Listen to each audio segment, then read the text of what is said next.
কৰ্মসূচী মানে আমাৰ প্লেন ডিষ্ট্ৰিক্টৰ বসবাস কৰা 8টা ডিষ্ট্ৰিক্ট 8টা জিলা কাৰ্বিসকলৰ দল সংগঠন আহিছে যে তেখেতসকলৰ যোৱাবাৰো চিফ মিনিষ্টাৰতে আলোচনা কৰিছে আলাপ আলোচনা কৰি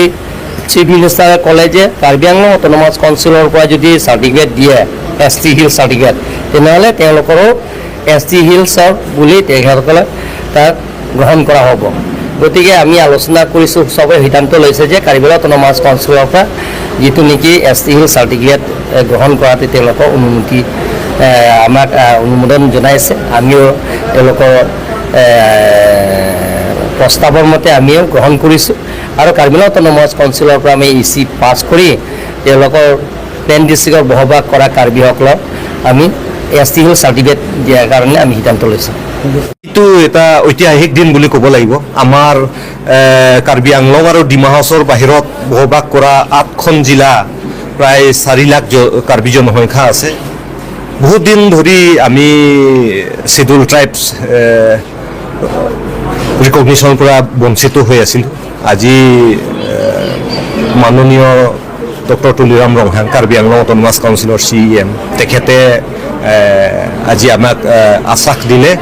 যে কাৰ্বি আংলং অট'নমাছ কাউন্সিলে এটা চেল গঠন কৰি পেলাই আমাক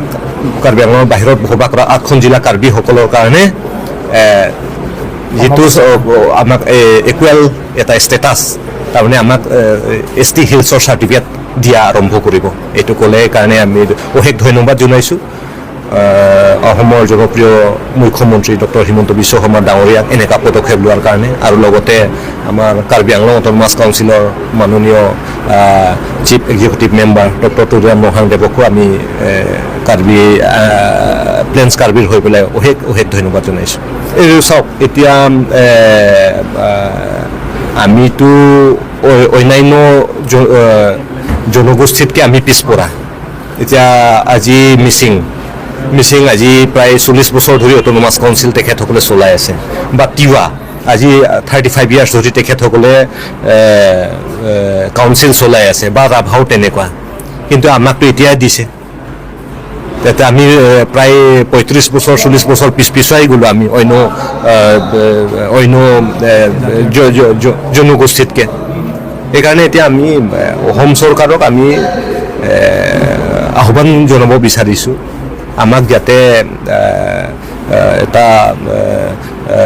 পৰ্যাপ্ত পৰিমাণে ফাণ্ড যদি আমাক দিয়ে তেতিয়াহ'লে আমি অতি সোনকালে আমিও অন্য জনগোষ্ঠীৰ লগত সিহঁতৰ তুলনাত আমিও একেলগে আগবাঢ়িব পাৰিম